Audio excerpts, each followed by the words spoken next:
from Reynolds High School. I'm Downey. And I'm Jordan. I'd like to give a shout out to everybody who came out today.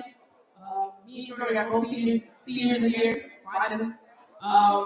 We were both in Miss Verona's Literature class last year, and I'm very excited to let you know that Jason Reynolds will be coming up here in a few minutes for a Q&A. For those of you who don't know, Jason Reynolds is the #1 New York Times best-selling author of many award-winning books, including Long Way Down, All American Boys, Miles Brown, and some of the books you've seen on the best right there. He has won more awards than we have time to name, but to name a few of them, they include the Kirkus Prize, 2 Walter D. Myers Awards, and the Newbery Honor Medal. He has appeared on The Late Show with Stephen Colbert, The Daily Show with Trevor Noah, The Kelly Clarkson Show, and now the stage here at Trenton Central High School.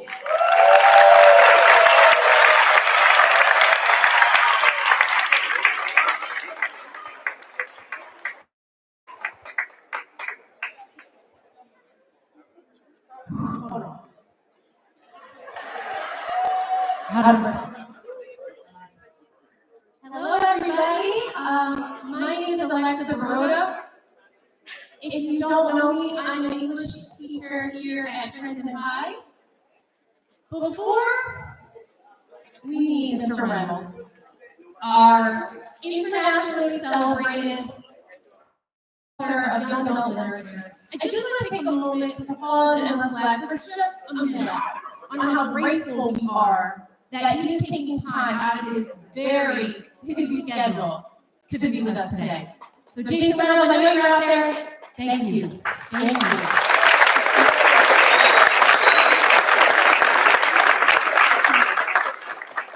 So some of you might be wondering why we're here, how we got here. We're going to be at any school, in or out of the country. Why is he in Trenton High School? I want to share a short story with you. Last year, I had 2. Hi, Mr. Maggio. You should be right here. We taught together. We had 2 fantastic English classes. Those students who are seniors right now, 2 of them stand beside me today. Even more of these students sit in the front rows here. It's so nice to see you all sitting together. I miss you. Honestly, you're part of the magic of today. If you don't stand up so that the audience can't see you, stand up. Can somebody clap so you stand up? Come on.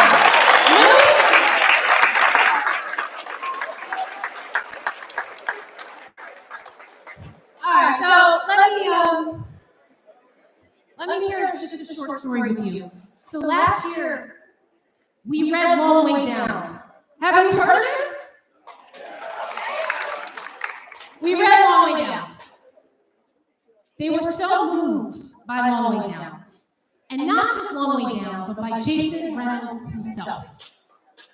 As we dove deeper into our unit, it was very clear to me that they felt a connection with him, that they felt that he was genuine in the messages that he sends to young people, and that they found him inspiring. It was very clear. So, my stories are never short. Let me go. They're never short. Here I go. Bringing back memories right now. They wrote him letters inviting him to their graduation ceremony. I read each and every letter, and the connections that were made.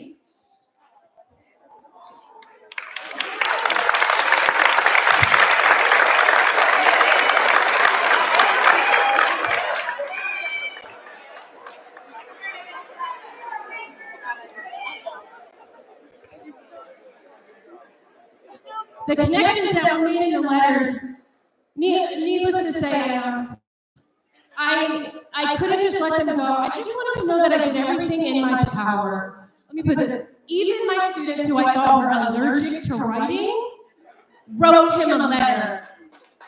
And I just knew that I needed to do everything in my power to try to make sure that he gets these letters.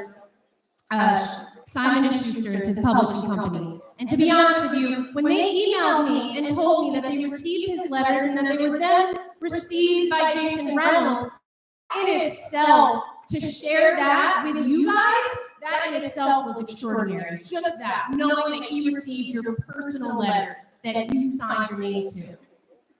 Moving on, this is Trent.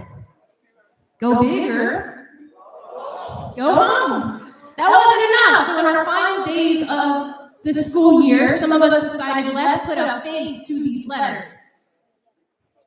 So we decided to make a video. You were right there. You were right there the whole time. We decided to make a video to put a face to these letters. And guess who saw it? Guess who liked it? Guess who commented and almost gave Mr. Maggio and I a heart attack? Do you remember? Oh, I remember. I know. Look, I can't even hide my excitement. Would you like to see the video?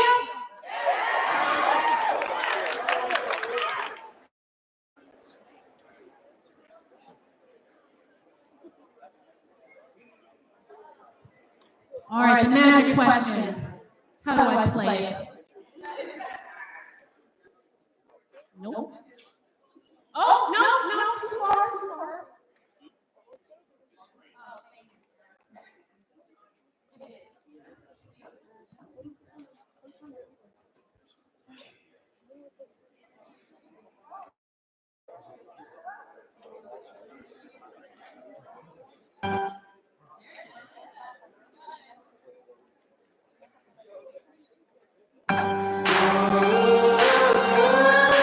What's up, Jason? Thank you so much for reading our letters. We love you and we love your books. Thank you for being such an inspiration. We want to welcome you to be our guest speaker At our 2024 graduation ceremony. Hey Jason. And one of the reasons of this video is because we really want you to be here at our graduation ceremony, class of 2024. We really want you to be our special guest for next year. And you're only 3.5 hours away. I would be appreciative that you took the time this day to come here to talk to kids like me, kids that aren't really seen too much. Hey, Jason Reynolds, I'm a big fan of your work. I read your book Long Way Down, and I thought it was really good. And I think if I read your other books, I would be just as hooked as I was in Long Way Down. I think what made it memorable was how relatable it was, especially for our class. When you turn words into a question mark, that would definitely be something I like that. Maybe you could write 2 sequels. It would be nice for me to get some other 2.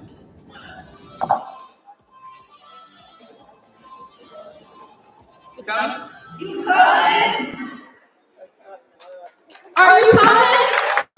TCHS, we welcome Jason Reynolds!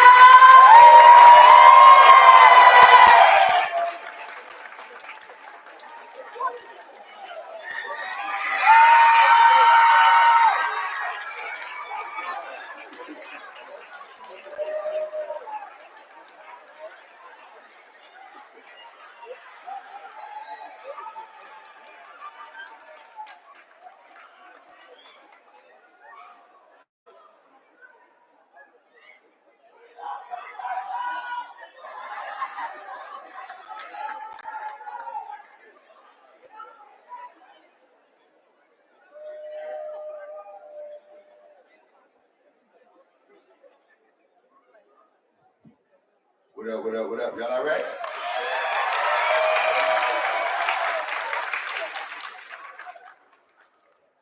Y'all good? Y'all nervous? Yeah. All right. We basically like cousins. Don't worry about it. We good. Everybody's all right. All right, so before we begin, we know you're kind of a big deal around literature and stuff. So what should we call you, Jason or Mr. Reynolds? Jason. Thank you. And also, thank you for this. I want to say real quick, I got the video. I remember I was getting tagged. You know how on Instagram, you get spammed basically, right? And so I was getting tagged, what's going on? And I looked to see what was happening, and I saw y'all video. I think my response was just hit me in the DM, maybe we can sort it out. And so I'm glad that we were able to do so. We're glad that you came here. For sure.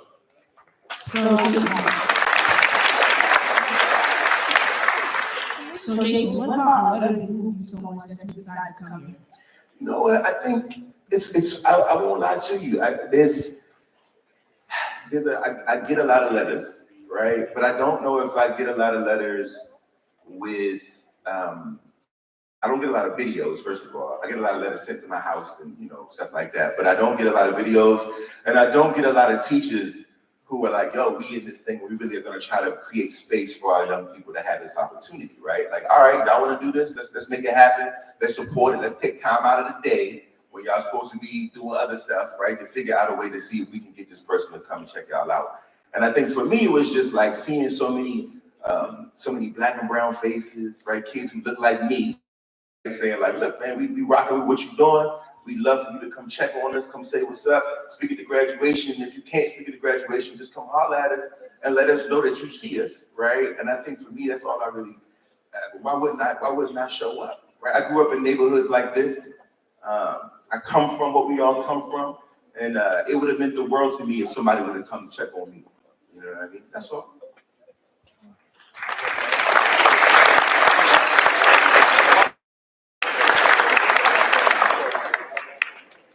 Well, one of the first questions we would love to ask you is, well, it's not for,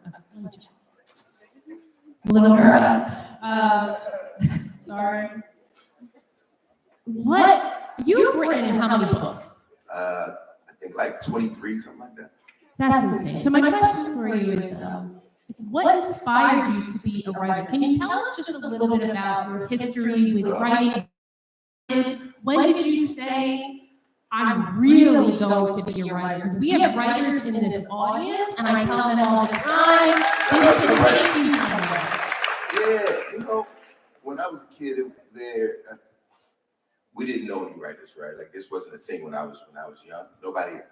I grew up in DC, and I grew up around, like, you were either an athlete, a hustler, you worked for the police department, you were a teacher, right? These were sort of the paths that you had to take. These were your opportunities.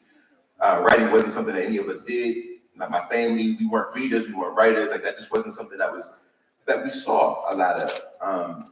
But I was a kid who also experienced a lot of stuff, right? Things got a little funky for me very early, and I needed to figure out places to put all of that, right? You walk around, so everybody in here know people who walk around tight all the time, just people who got all that stuff in them, and you wish that they could figure out ways to get some of it out, right? Like whether it be through the arts, whether it be through therapy, whatever they need to sort of suss out all of those feelings. And I was no different. I was a kid who was carrying a lot of weight at a very young age. And poetry was sort of this way that I could get it out, right? And if I could get it out, then I could feel a little better, or I didn't feel as violent, and I didn't feel as like, things weren't as dark. And I discovered poetry through rap music. I grew up, like a lot of us do, just a hip hop kid, and reading rap lyrics. And back then you could go and get tapes, cassette tapes, and you would read every tape came with a piece of paper with all the lyrics on it, basically. And we would read the lyrics and study the lyrics, and that's how I found poetry.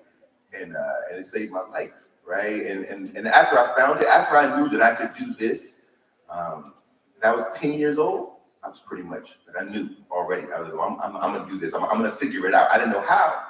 Nobody in my family ever did anything like it. My mother didn't understand it, right? So I needed to figure out what the path was and how to make that happen. A whole other story, but I eventually did get there. Yeah. But you figured it out. I figured it out. And like you we always figured do, it out too. right?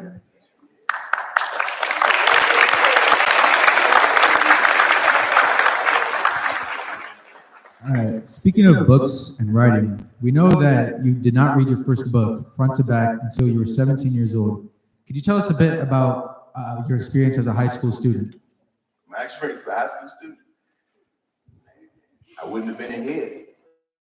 I wasn't that kind of high school student. You know what it was? I was a good kid, but school just wasn't really my jam. I struggled, and I always tell the truth about this because I know as an adult, when I show up at the school, every adult in the room wants me to make sure that I'm sort of preaching a particular sort of message around school, right? And I do think you should do the very best you can while you're here.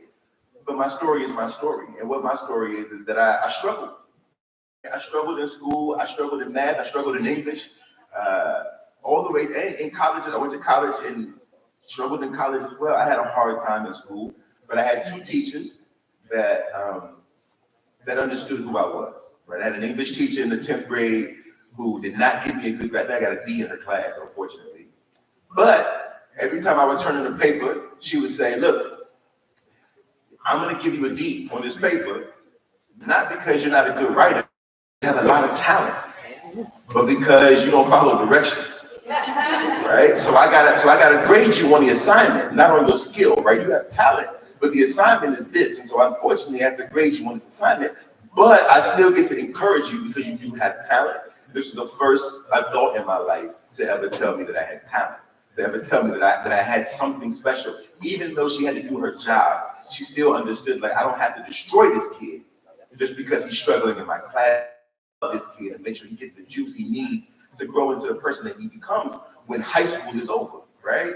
And then I had a teacher my senior year, Mr. Williams, who basically taught me how to be a person. This was a man who basically, he understood the neighborhoods that we all came from, and he understood the world that we were all walking into, and he wanted to give us a way to help us be more balanced and a whole individual. So this class was supposed to be like a history class, but it ended up being about, like, let me teach y'all how to move through the world. And both of close friends of mine, which is weird when you graduate from high school 10 years from now. Some of these teachers is going to be your people. It's a weird thing. Like, it's strange now to think about it that way. But a lot of my teachers are my dear friends. And we talk about it now, and they both understood sort of who I was back then, even though I was a bit of a knucklehead. They could still see me, right? And for the two of them are the ones who saved my life. The rest of high school is a blur for me at this point.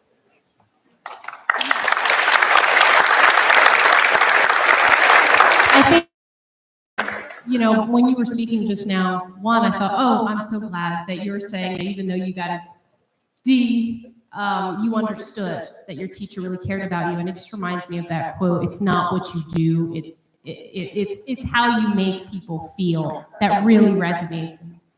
Shout out to Maya Angelou. That's my answer. Of course it is. I teach her every year. Of course it's Maya Angelou.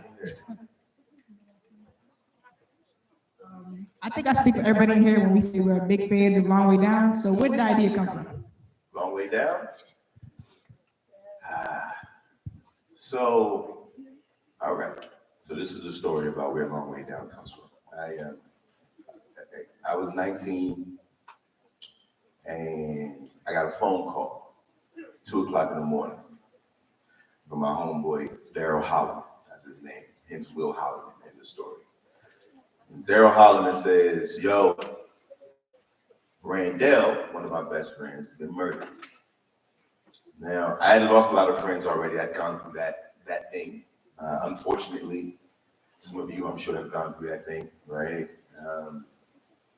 And so I'm like, all right, you know, tell me what you want to do. He said, we all meeting at his mother's house around 6 o'clock. Cool. 6 o'clock comes, me and all of us, we meet at his mom's house.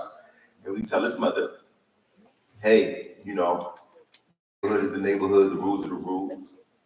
We already know what time it is. Don't worry about it, we take care of it.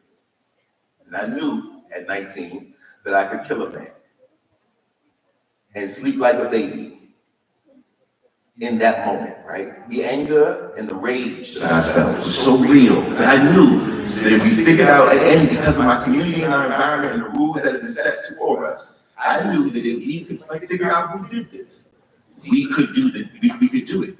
I knew I could do it. His mother locked the door, crying, begged for us to let it go.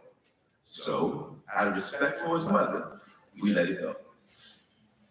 And I'm glad we did, because maybe I wouldn't be here, right? We let it go, and then years go by, and of course, his killer's never found.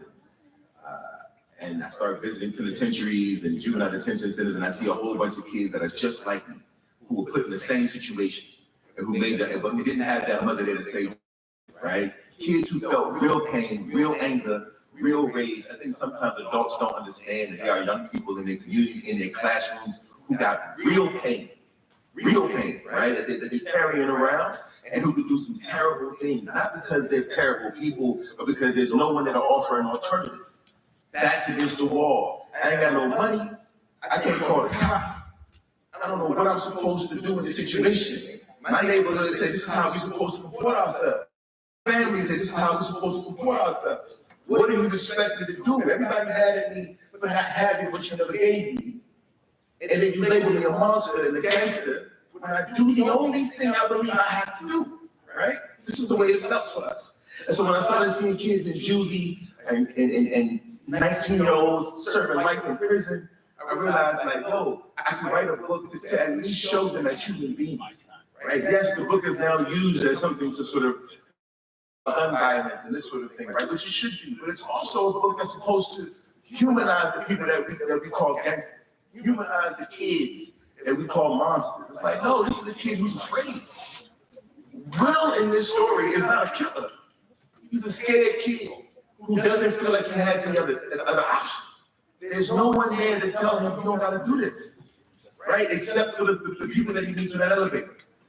Some of you in this room know exactly what I'm talking about, right? Unfortunately, some of you got siblings who know exactly what I'm talking about, who really go back and forth about, do I do the thing that I've been trained to do, or do I find a better way? Do I save my own life? Right? That's real. And so that's where Long Way Down sort of, that's where the story comes from. And it's hard to talk about it only because it's very real for me, but also because everybody acting like we don't want to have these real conversations about how it really goes out there. Everybody's all pieces challenged. Everybody in here has the capabilities of doing terrible things, and also the capabilities of doing extraordinary things. And we get to make those choices every day if the adults in the room make sure we are presenting those options and those opportunities and loving these babies through their pain and the anger and the rage that they really feel because their neighborhoods are war zones. That's real, whether we want to admit it or not, right? And so that's. I'm glad y'all related to the book and like the book. I wish I never had to write it, but it is a very real thing and it comes from a very real place.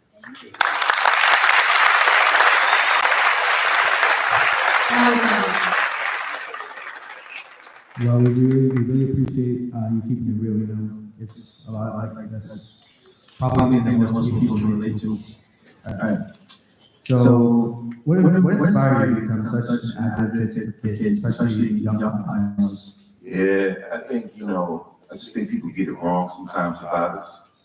You know what I mean? Like, I always watch the news or I listen to. My mom was a school teacher. And she would come home from school and call me on the phone and be like, man, she taught elementary school, and special ed, and she would always call me complaining, and I'm sure this is none of the teachers in here, right? But she would call me complaining about the conversations that were being had in the teachers' lounge. And some of those conversations are just people blowing off steam because teaching is hard. And then some of those conversations start to sort of teeter into like, why do you do this job, yo? This might not be your shame, right? It's complicated, right? I have a lot of respect for teachers because it's a tough gig, and sometimes you do kind of gotta talk to people in the low. It's like, look, so-and-so is killing me today, right? That's a real thing. But my mother just didn't like the name calling. She didn't like the way that her teachers that she was working with were talking about 7-year-olds as if they were doomed. Right, as if they themselves were diseases, right? And so she would call me and talk about it, so forth and so on.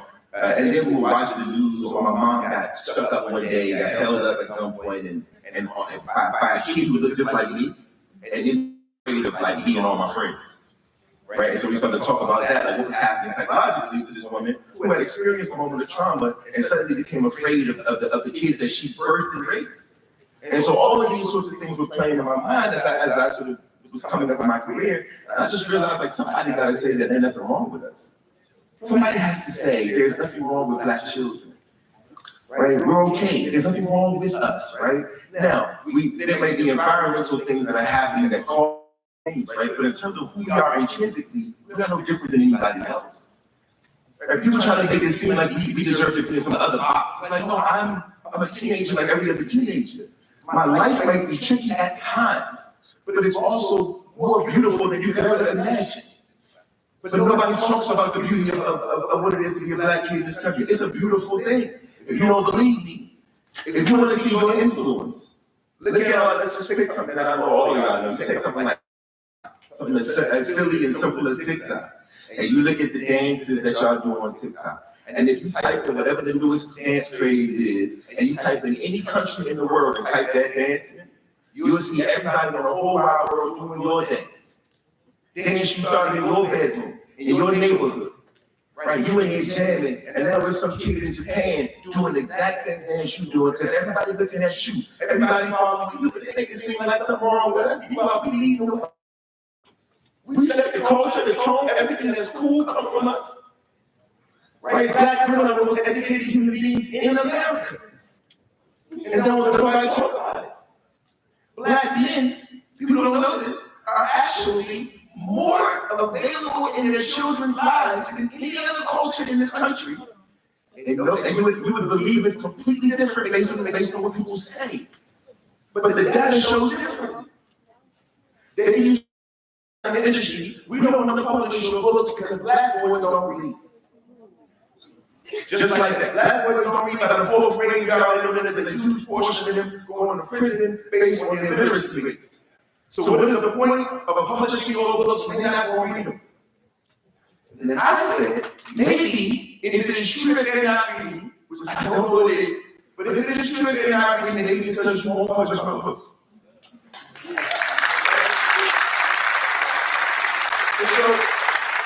So ultimately, to the day I die, I will be an advocate for whatever the younger generation is. Because I do believe that y'all get better, right? Different, for sure. It's tough on us, because y'all definitely different. But I do believe that if you give you some time to grow, you will prove yourselves to be better than we are, to make the world a better place. And when it's your turn to look at the younger generation, you have to do the same thing. Be careful with your judgment. These are the kids who will take care of you one day, right? If I do this right, I ain't never gonna have to worry, because I know y'all got me. So be careful as you age, and be careful how you talk about these shorties coming up, because you too will be old like me, and you're gonna look back and be laughing at the kids. Make sure you show some love. It's important.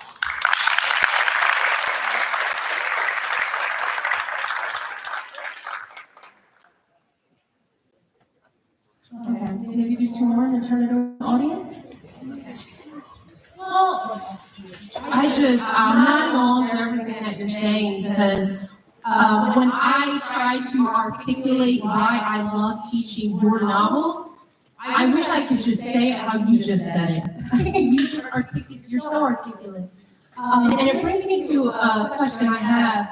I'm sure you're aware that some of your books have been banned in certain districts. Some of what you had said about, well, I'll say time, I won't get into it, but as you're speaking, I'm thinking about some of my own thoughts I had when I read your novels for the first time and decided, do I want to teach this with my students? There's no doubt we have complicated talks, and it's very sensitive information. So my question for you is just, how do you process, how does it feel to you that you wrote these amazing books for need to read books like this, but you find out they're banned in some schools? Yeah, it hurts my feelings, you know what I mean? I'm a person like everybody else. You know what I mean? So I think people like, I work very hard. I've been doing this. It's my 20th year in this industry. I've been doing this since I was 20 years old. I've been in the game for a long time, working very, very hard to make things that matter to me and to you. And so when people tell me that they're banning my books, I think the biggest slap in the face is that, to me, what it's saying is there are people out here who really think that I'm making stuff trying to intentionally harm young people. And I would never do such a thing, right? And so meanwhile, I'm giving my life to love them, right? Not to ever harm them. And the work that I make is work that I believe is honest. Because the least I can do is be honest with them about the world that they live in, right? Everybody's trying to protect them from things they already know about. We might as well try to prepare them to give them the actual game so that they really know how to move. That's all. And so the people who are afraid of and abandon the books, well, we'll deal with that, right? We'll sort it out. But at least I know I'm doing something that's pushing it. If you're scared of me, that means that I'm doing something that's challenging you. It has nothing to do with me. It has nothing to do with you.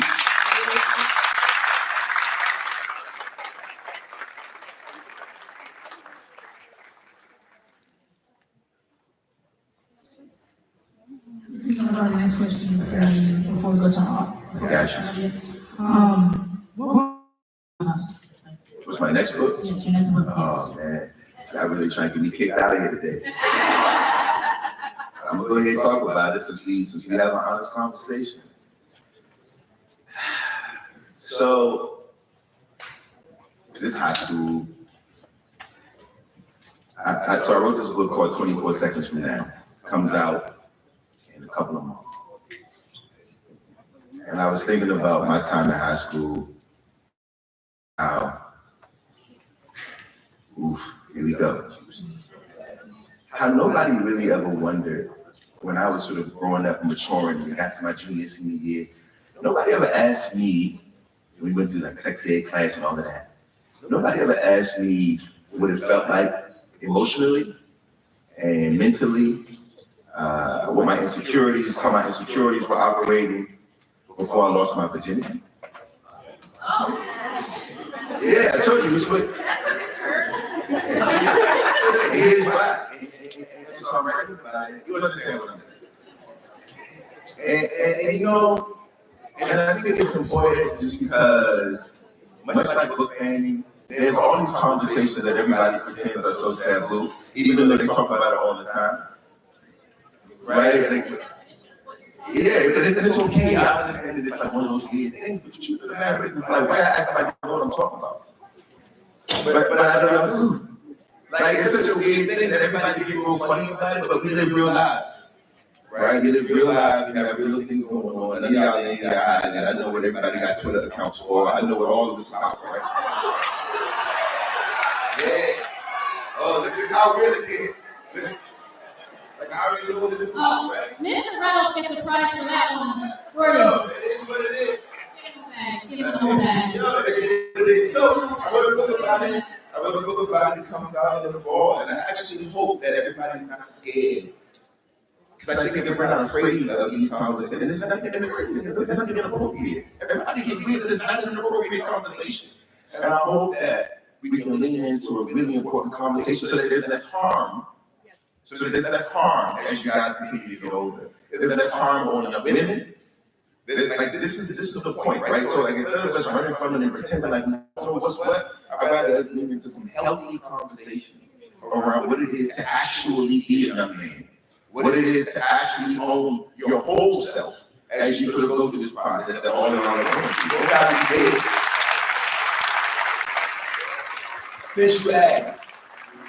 And that was so good. We have a gift for you. Yeah, we have a prize for you. Be very, very unfiltered. We heard that, rumor has it, you really enjoy Swedish fish, correct? That's my jam, yeah. So we got this bag of Swedish fish for you. Hey, it's my favorite can. But try less of these, but here we are. You know? All right, I think this is a great time to lead it to the audience for your questions.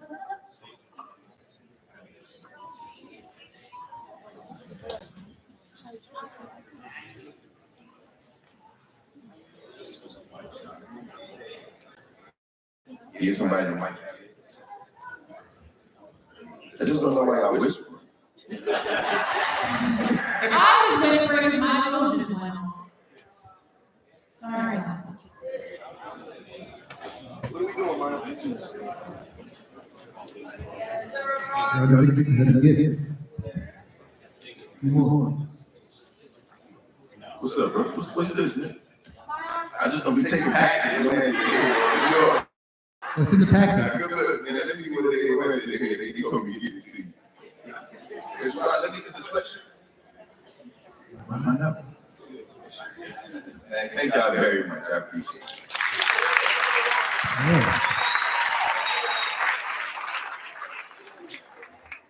Oh, there's more. Let's see what you got. Oh, that's what's up. It's a book and Starbucks card in. Hope you got a lot of money on it. Thank y'all. You want to sit down? Oh, thank y'all very much. What'd you say?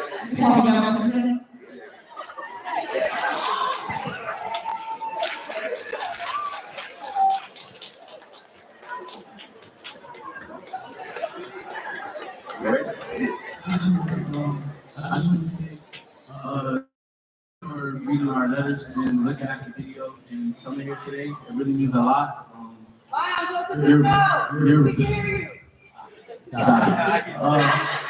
Your book like Long Way Down, Miles Morales. I didn't read your other books, but I'm going to very soon. But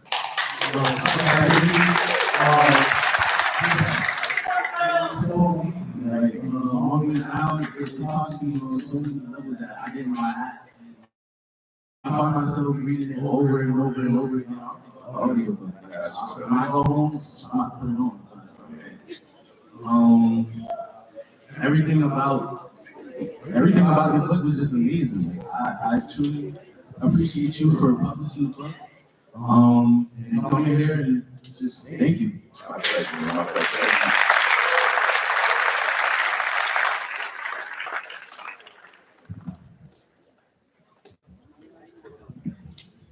Like I was secretly telling you, thank you for being out here with us today, and like as a token of appreciation, we give you something. And Long Way Down was like really, like it was something we all connected to, regardless of our race, our backgrounds. I can guarantee you that I'm Hispanic. I know we all feel connected to it. And again, we just want to say thank you for being out here today, taking time out of your busy schedule to just be here with us. Of course, my pleasure. My pleasure. All right, we're moving right into. I just was trying to also be Tessa's timekeeper. Thank you. We know that you have questions, so does anyone have a question? Okay, thank you. We got people up top. I don't know how they get you up top. Hello, I'm Thomas. I have a question about Miles Morales, right? So, as like him being a Black and Hispanic started in, he really reached out and touched me. How do you feel with him being as big as he is with all the movies, video games, and everything that's going on with him? I mean, it's interesting. That's a good question. Look, it's always cool to make something and see it become something, you know, movies and all that stuff. I think that they are, so I'm grateful to have been the person to make it go, but I'm waiting for them to put some respect. I don't think they really respect. Look, man, the movies are fire, no doubt about it. But I feel like they're not really putting no real respect on Miles. Like, we got the new movie about to come out. What's this joint with the girl?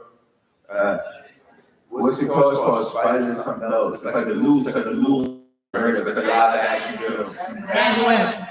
Yeah, that one coming out. I'm thinking to myself, yeah, but Miles is the biggest Spider-Man in the world, and y'all won't give him his own movie. He still got to share the screen with a million Spider-Man, and women and girls and animals and all right. And I'm like, when y'all gonna let Miles cook? Right? When y'all gonna let him do his whole thing? That's how I really feel about it.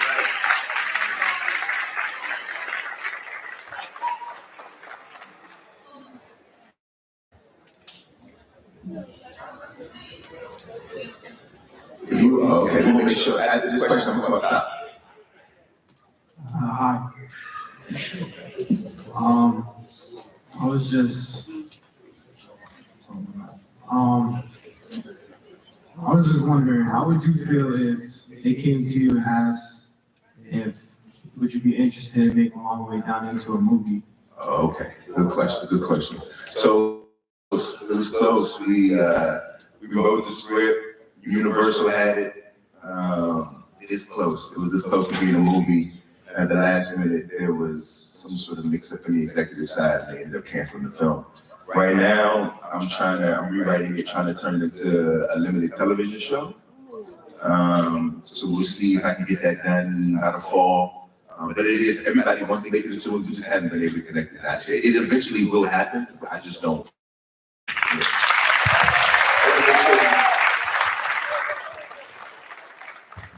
Up top, you want to go? Which books out of all the ones that you read did you enjoy writing the most? Did I enjoy writing the most? Writing is hard. I don't enjoy it a lot of the time. I mean, there's a book called The Both Ways. It's not up here. That I love writing short stories. I love making that. I had so much fun. That would probably be the one I had the most fun. The rest of the book it was rough. You know what I mean? But we got it. For sure. Alright. I have two questions. What's one book that you recommend other people to read? Like not your books, like. Okay. And what's your second question? If you weren't a writer, what would you be? Alright, so your first question, what book would I recommend that everybody read? Is a book about 15 years ago, I think, called Salvage the Bones, by Jasmine Ward. I think it's my favorite novel. It's the best novel I've read over the last 25 years. I think it's a masterpiece. So that would be the book that I think that everybody should read. And then, if I wasn't a writer, what would I be? I don't know. I mean, at the end of the day, I didn't really have I didn't have a plan B. When I graduated from college, I had no idea what was going to happen. Before all of this happened, I used to be a school teacher. I did that for 2 years. I was terrible at it. I always tell people, I don't know if they learned anything, but we had a good time. You know what I'm saying? Honestly, I worked in clothing stores for 10 years. I mean, before all of this, I was just selling clothes. Honestly, would probably still be in some boutique in New York selling fancy clothes to fancy people. I wish I had a better idea for what my life would have been, but I hadn't put anything in place for it to be anything else. Right? So take that as a lesson, right? And like, start thinking what you might want this to look like, so you can put some things in place for your life later on down the line, if you can. All right? Let me get you. Hi, my name is Nicole. I know you talked about the grief that some people, especially in our community, hold. How do you think our community can help students of youth to deal with that grief and that trauma? And do you think there should be programs within our schools to help that youth with the anger and grief that they hold inside? I do. I think yes, on many levels. First and foremost, everybody got to find them a friend. First and foremost. And when I say find a friend, I mean like a real friend. And I think sometimes we don't really know what a real friend looks like. But a real friend, especially for young men who have always been taught to like toughen up, do this, do that, right? Hold it all in.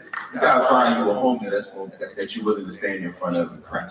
It's real. And a lot of people have a hard time with this. But if you have a friend in your life, a homeboy or a homegirl who will allow you to be vulnerable and not judge you, not make you feel small, not tease you because you're in a certain situation, it's painful or whatever it is, like that's a friend, right? That's protection, right?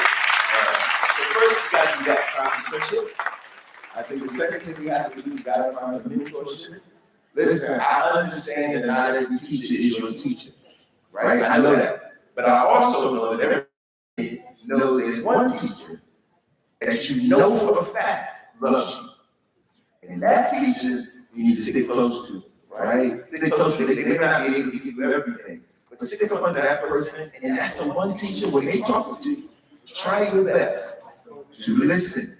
I know it's hard. Everybody like, you don't understand. You old now. You don't get it. It's like, look, these old ladies and old men do understand, and they know something. And if there's somebody that you know loves you, deserves the benefit of the doubt. So you should listen a little bit to that person, especially when you're going through your stuff, right? And lastly, if you have, whether it be on school premises, if you have any extra resources, which a lot of us don't, but if you do, or there's programs, there are all kinds of ways to find yourself some counseling. Therapy is an amazing thing. It's really hard to talk to people who know you sometimes because they know everything and they can cast judgment, they can. Right? But when you talk to somebody who don't know you, you can say anything. That person is paid to not judge you. You basically got to, when I talk to my therapist every Monday at 11 o'clock, I basically just be cussing her out. Not really, just be like getting it off my chest. You feel me? Because I got to get it out and I can't put that on my mother. I can't put that on my siblings. I can't call my homeboy and dump that on him, right? But my therapist, I can say everything and they can help me pinpoint where some of the issues are coming from. So find you a real friend, find you a real OG, and if you can find you a therapist. Wow. All right?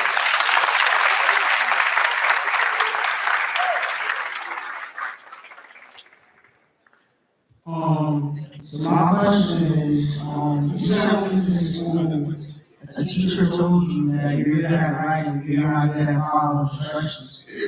So I just wanted to ask you, like, doesn't that put you in the box? Like, doesn't that like limit your creativity? You're always that how do you know? It's a good question. You know what? It's a very good question. You know, the interesting thing is this really came down to my parents. So the teacher said, you're really good at writing, but you're not good at following instructions. What I wish, the other piece that I wish you would have just added on to that statement was, and there's gonna come a time in your life where that might actually work to your favor. Right? Because now what I do is I don't follow nobody's instructions now. Right? Everything that I make out of my own. This is my creativity. Right? This isn't you listening to. This isn't an assignment. I create the assignment. I answer the question. I write the thing. I put it out. It's all my imagination and creativity. So in that situation, fortunately for me, I was tough enough to be like, yo, I appreciate the compliment, but also I'm probably still not going to follow instructions. Right? I just don't see it that way. My brain isn't really working that way. But I think it could have run the risk of putting me in some kind of box. I think it could have run the risk of me believing that something was wrong with me for not following instructions. But I had parents, specifically a mother, who was like, look, kid, I need you to do the best you can in school because I need you to not fail out of school. And we got things you have a whole life to live, and excellence is a habit, and I need you to practice the habit of excellence, right? I need you to sort of sort this out. But she also said, but grades are not attached to your character, right? A D on a paper does not mean that you are a D person, right? It doesn't mean that. And so I think sometimes in our quest for like academic excellence in school, we attach our entire identities to our averages and letter grades. And the truth is that you should all do well because doing well is what you should all be doing, right? If we're not going to be excellent, what's the point of doing anything? But when you fall a little short, it does not mean that you're a person. It is not something that you should attach to who you are, right? Grades are a way to assess what you have learned, not who you are, and not who you will be, right? I was a C student, a C minus student, all through high school and college. I'm not a C minus person. School was just hard for me, right? That's all. So remember that.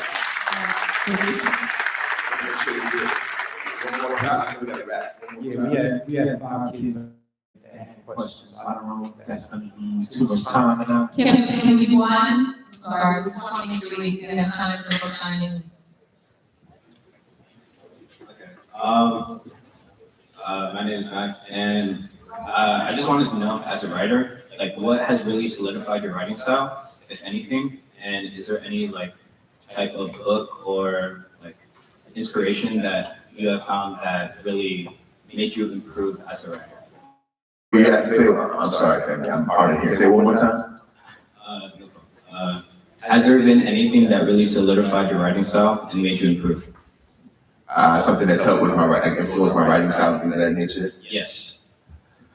Yeah, I mean, a little bit of everything. I think I watch a lot of film, right? A lot of film, a lot of old stuff, outrage hot films, like all this weird, strange art stuff, right? I watch all this film, music, right? Any kind of music, I look at all the art. I read all the books, right? So, and I talk to all the people. So everything has a bit of an influence. But the truth of the matter is that my voice is my voice, and yours is yours. I trust me, right? So the way to be a very good writer, or the way to get better at being a writer, is to get to know yourself better. The better you know you, the better your work will be, right? I trust people more than I trust anybody. When I got my first deal, I was 21 years old, a kid in New York City running around acting wild, and I had a big deal. I blew all the money on sneakers and lobsters. That's a whole other story. I'll tell you that next time. And I had an editor who said, yo, one day you're going to write novels. At the time, she had signed me to write poetry. Then one day you're going to write novels. I said, nah, I'm not going to write novels because I don't have the education for that. And she said, kid, you have to learn now that your intuition will take you farther even than your education will. Right? Your gut is what's in this world, right? Your ability to trust yourself is what will make you better at anything you decide to do, whatever that might be, right? Ask your teachers. The best teacher is the one who can take what they learned and what they feel and put those things together to actually make a change in your life, right? So I think for me, most of my style just comes from the gut. I know who I am, bro. And I am this way everywhere I go. I came in here as me. Who you get is me, right? Ain't no, as you can see, ain't no costumes, ain't no airs. I ain't talking to y'all any different than I talk to anybody else in my life. This is me all day, every day. And because I'm good with that, it shows itself on the page. That's where your style and your voice comes from. You feel me? All right. Unfortunately, we can't do more. We have one more special request. Hi, my name is Kalia. I was told that you might do it. I don't know, hopefully it goes as planned. But I know that you rap. You heard that? That you can probably.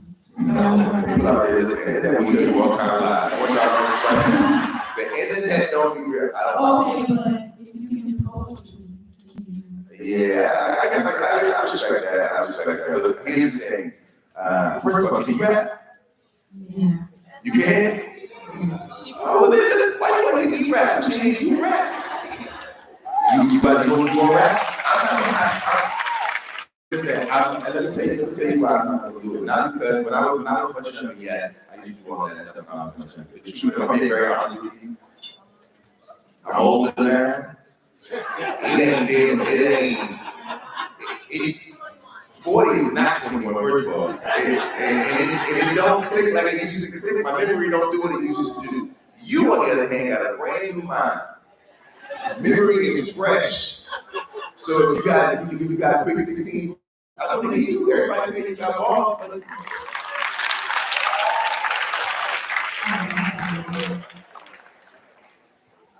When I come through, they call me the quiet storm. It's either my bars are hot or I'm moving beyond the norm. Or is it because I ain't talking about kitty cats? I'm moving different. Sexy red touch, I keep it.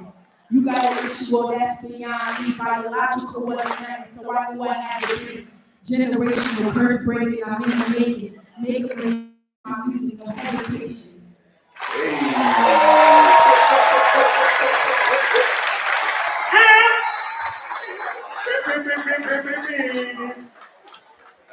Thank you. I'm over here trying to keep my moves to myself. You don't want to listen to mine. But so this is for time. Before we move into the book signing, I know I was trying to ask all of our questions. I really wish we could. Before we move to the next session, we have a little announcement for the groups of students who wrote Jason's letter.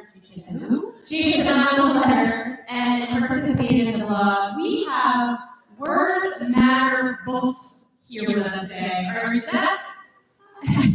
And they have offered to do something so special for you. So today, we are asking you to fill out a little form with your name and the book title of Jason Reynolds, of course, of your choice. And they are going to send that book to our school and it will be delivered to you for free. And in addition to that, they were nice enough to bring over these booklets that will have your name on them. And Jason Reynolds has offered to sign them for you. So you're welcome. Thank you for your time. We love you to do that. The representative of the bookstore, can you holler at me after this is over real quick? Thank you. All right. We done. I want to say, look, before we close, I want to say thank y'all. I love y'all. And I hope it just was, I hope you did something good. Good to see y'all. Come back next year.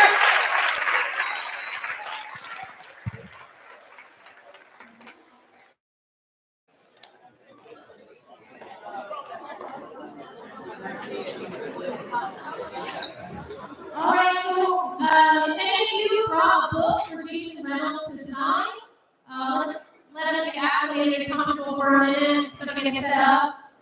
What we'll do is we can form a line on the wall over here. So at any point, if you have a book, you can come over to this side, staff too, staff as well.